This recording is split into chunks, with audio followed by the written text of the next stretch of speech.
വിഷ്ണു, കേരളം കണ്ട അതിക്രൂരമായിട്ടുള്ള കൊലപാതകം. അത് ചെയ്തത് ആ വീട്ടിലെ ഏറ്റവും നല്ലവളെന്ന് വിചാരിച്ച ഒരു സ്ത്രീ. കഴിഞ്ഞ ദിവസം നമ്മൾ കണ്ട വാർത്തകൾ അനുസരിച്ച് ആ കേസ് അന്വേഷിക്കുന്നത് ആ കൊലപാതകയാണോ എന്ന് തോന്നിപ്പോകുന്ന തരത്തിലുള്ള വേഷവിധാനങ്ങൾ ശ്രദ്ധിച്ചിരുന്നോ? കണ്ടിരുന്നു. കോഴിക്കോട് മാറാട് കോടതിയിൽ കൊണ്ടുവന്നപ്പോഴാണ് ജോളിയുടെ ആ വേഷം കണ്ടത്. പെട്ടെന്ന് കണ്ടപ്പോൾ അവർ പോലീസുകാരൊക്കെ ആയിട്ട് ഭയങ്കര രസകരമായിട്ടൊക്കെ സംസാരിക്കുന്ന പോലെ. നമ്മൾ ഇപ്പോൾ എന്താ പറയുക, ആ കേസ് അന്വേഷിക്കുന്നത് ചിലപ്പോൾ ജോളി വധക്കേസ് അന്വേഷിക്കുന്നത് ജോളിയാണെന്ന് വരെ തോന്നിപ്പോയി എന്നുള്ളതാണ്. ഇതിലെ അപകടകരമായ ഒരു കാര്യമുണ്ട്. ഈ കുറ്റബോധമില്ലായ്മയാണ് അല്ലേ. കുറ്റബോധം. 6 കൊലപാതകങ്ങളാണ് നടത്തിയിട്ടുള്ളത്. ഇത്രയും കൊലപാതകങ്ങൾ നടത്തിയിട്ടും കുറ്റബോധമില്ല ഒരു മനുഷ്യനെന്ന് പറയുന്നത് എത്രത്തോളം നിസ്സാരമായിട്ട് അവരവിടെ അത്രയും ഭംഗിയായിട്ട് ഒരു എന്താ പറയാ, ഭാവവ്യത്യാസങ്ങളില്ലാതെ ഒരു ലേഡി സ്റ്റോറിൽ അല്ലെങ്കിൽ ബ്യൂട്ടീഷ്യനൊക്കെ ചെയ്തിട്ട് നിൽക്കുന്ന പോലെ. അതാണ് അതിൻ്റെ ഒരു പ്രത്യേകത. എങ്ങനെയാണല്ലേ ഇവർക്ക് ഇത് സാധിക്കുന്നത്? 6 കൊലപാതകങ്ങൾ ചെയ്തിട്ടുള്ള ഒരാളാണ്. ഒരു കുറ്റബോധം ഇല്ലായ്മ എന്ന് പറയുന്നത് അതും കൃത്യമായി വെൽ പ്ലാൻഡ് ആണ്. അതാണ് നമുക്ക് ഏറ്റവും കൂടുതൽ ഒരു ഞെട്ടിക്കുന്നൊരു കാര്യം അല്ലേ. അതില് ഇപ്പോൾ ജോളി എന്നും ഒരു സംസാര വിഷയമാണ് നമ്മുടെ നാട്ടിൽ. ഈ കേസിന്റെ കാര്യങ്ങൾ എപ്പോൾ തൊട്ട്, അല്ലെങ്കിൽ ഈ കൊലപാതകം എപ്പോൾ തൊട്ട് പുറം ലോകം അറിഞ്ഞു, അപ്പോൾ മുതൽ നമ്മുടെ നാട്ടിൽ ഈ ജോളിയെ സംബന്ധിച്ച് എന്താ കണ്ടന്റായി മാറിയിട്ടുണ്ട്. അതായത് സിനിമയ്ക്കുള്ള കഥകൾ ജോളി തന്നെ കൊടുത്തിട്ടുണ്ട്. കാരണം ഒരു സിനിമയ്ക്കുള്ള ഒരു കഥ ജോളിയുടെ ജീവിതം തന്നെ ആണ് എന്ന് നമുക്ക് പറഞ്ഞു. മിഥുൻ മാനുവൽ തോമസ് എന്ന ഡയറക്ടർ അണലി എന്ന് പറയുന്നൊരു സിനിമ ഇറക്കുന്നുണ്ട്. അപ്പോൾ അതിൽ പ്രധാനമായിട്ടും സൈനൈഡാണ് കാണിക്കുക. നമ്മളുടെ ടൈറ്റിൽ പോസ്റ്റർ കണ്ടപ്പോൾ നമുക്ക് മനസ്സിലായത് എനിക്ക് തോന്നുന്നു ജോളിയുടെ ഇതാണ്.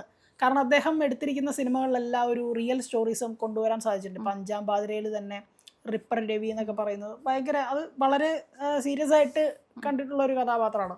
അപ്പോൾ അത്തരം ആവിഷ്കരണങ്ങൾ നടത്തുന്ന ഒരാൾ എങ്ങനെയായിരിക്കും ജോളിയെ സിനിമയിൽ അവതരിപ്പിക്കുന്നത് എന്നുള്ളത് നമുക്ക് നോക്കി കാണേണ്ട ഒരു ആവശ്യം. അതുപോലെ വിഷ്ണു, ഇതിലിപ്പോൾ നമ്മൾ കൂട്ടിച്ചേർക്കേണ്ട ഒരു പ്രധാനപ്പെട്ട കാര്യം, ഇപ്പോൾ നമുക്ക് പലപ്പോഴും ഒരു സംശയം ഉണ്ടാകും, ഈ ജോളിക്ക് എങ്ങനെ ഇതിനുള്ള പൈസ കിട്ടുന്നു? അതായത് ഒരു കുറ്റവാളി എങ്ങനെയാണ് കോടതിയിലേക്കൊക്കെ വിസ്തരിക്കാനായി വരുമ്പോൾ ഇത്തരം വേഷങ്ങളൊക്കെ ധരിക്കുക എന്നുള്ളത്. അതിൽ നമുക്കിട്ടിരിക്കുന്ന ഒരു അറിവ് പ്രകാരം ഇപ്പോൾ ജോളി കേസ് വാദിച്ചുകൊണ്ടിരുന്ന നമുക്കറിയാം ആളൂരാണ്. അദ്ദേഹത്തിന്റെ മരണശേഷം ആ കോടതി ആളൂരിന്റെ ഓഫീസാണ് ഇപ്പോൾ കേസ് അന്വേഷിച്ചുകൊണ്ടിരിക്കുന്നത്. ഇപ്പോൾ ഇതില് നമുക്ക് തടവുകാർക്ക് അവരുടെ പണിയെടുക്കുന്നതനുസരിച്ച് പൈസ കിട്ടുന്ന വിഷ്ണുവിനറിയാലോ.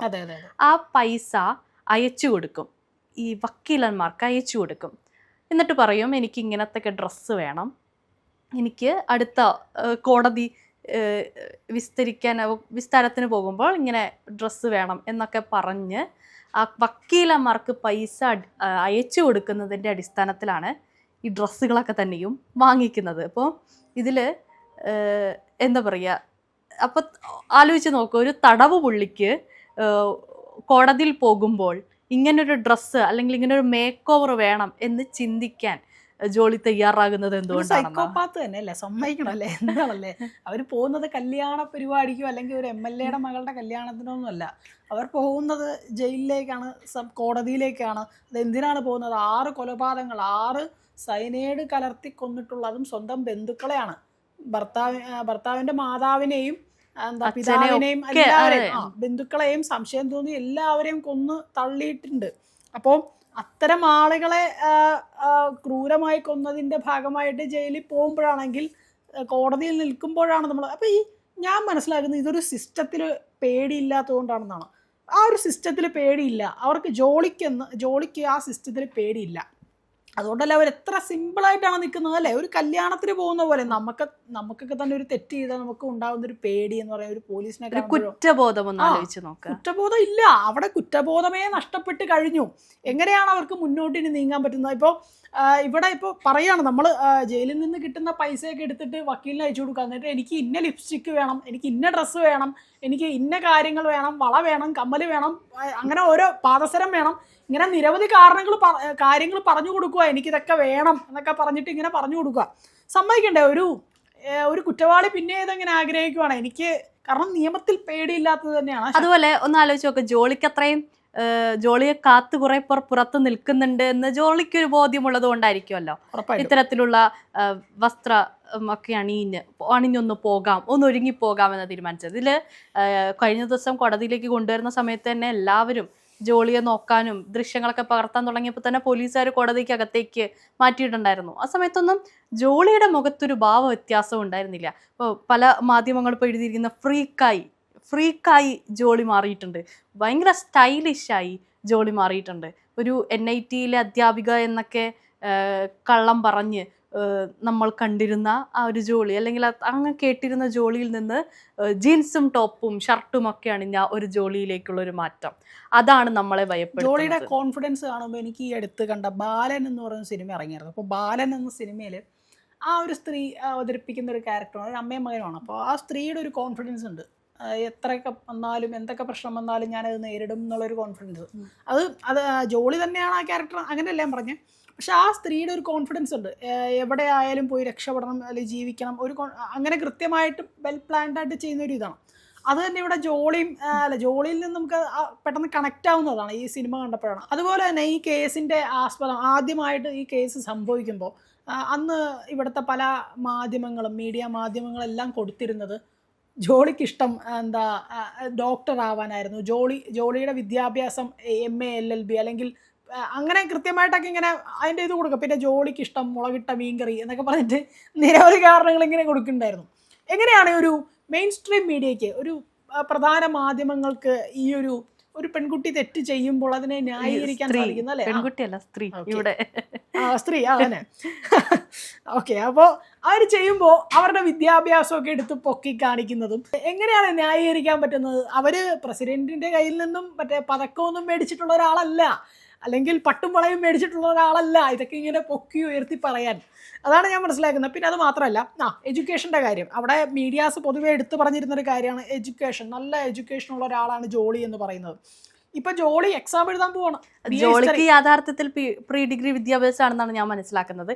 ഇപ്പോഴാണ്, അതായത് NIT-യിലെ അധ്യാപിക എന്ന് പറഞ്ഞ് വ്യാജ ID കാർഡ് അതൊക്കെ ആയിരുന്നു ഉണ്ടായിരുന്നത്. അപ്പോൾ ആൾക്ക് അത്ര വിദ്യാഭ്യാസം, അതായത് പ്രീ ഡിഗ്രി വരെയാണ് വിദ്യാഭ്യാസം ഉണ്ടായിരുന്നത്, അധ്യാപിക ആകാനുള്ള വിദ്യാഭ്യാസം ഉണ്ടായിരുന്നില്ല.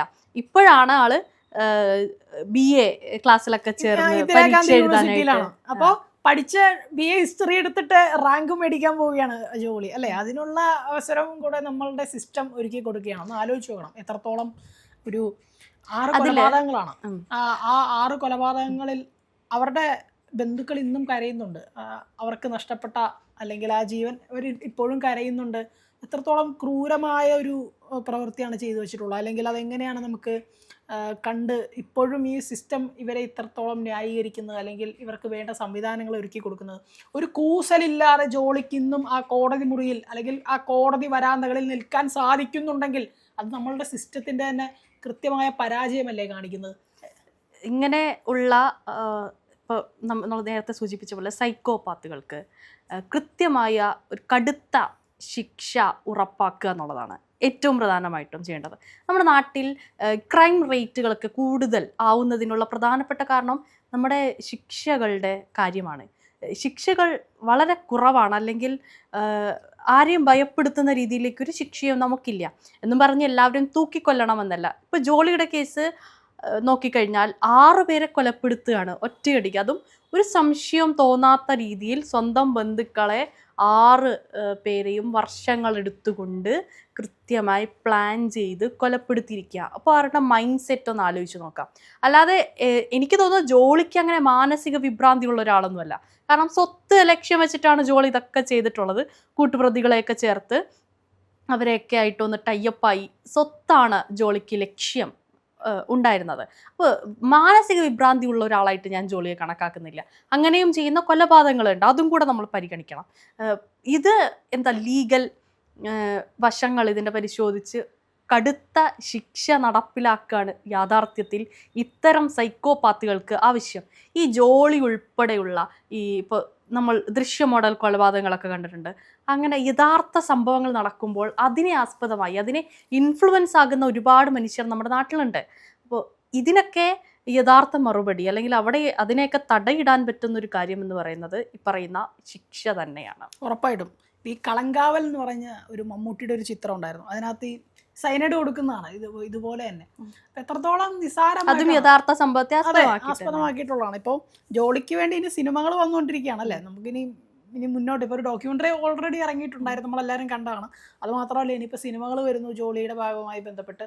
ഒരു സിസ്റ്റം ഒരു തെറ്റുകാരനെ ഇത്രത്തോളം ന്യായീകരിച്ചും അവന് വേണ്ട പദവികൾ കൊടുത്തും അവന് വേണ്ട സൗകര്യങ്ങൾ ഒരുക്കി കൊടുത്തും പഠിക്കാനുള്ളതായാലും ജീവിക്കാനുള്ളതായാലും സാമ്പത്തിക നിലവാരത്തിനുള്ളതുമായ എല്ലാ സൗകര്യങ്ങളും ഒരുക്കി കൊടുക്കുകയാണെങ്കിൽ ആ സിസ്റ്റത്തിൽ അവന് പേടി ഉണ്ടാവില്ല.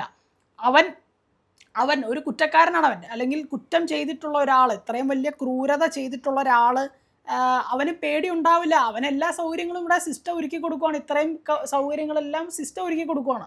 അപ്പോൾ ഒന്ന് ആലോചിച്ച് നോക്കി എങ്ങനെയാണ് ഇത് നമുക്ക് ന്യായീകരിക്കാൻ പറ്റുന്നത് അല്ലേ. അപ്പോൾ ഒരു സമൂഹത്തെ തന്നെ, ഒരു കുറ്റം ചെയ്യുന്ന ഒരു സമൂഹത്തെ തന്നെ വാർത്തെടുക്കാൻ നമ്മളുടെ സിസ്റ്റം ശ്രമിക്കുന്നു. അതിന് വേണ്ട നടപടികൾ സിസ്റ്റം മാറണം എന്നുള്ളത് തന്നെയാണ് പറയാനുള്ളത്.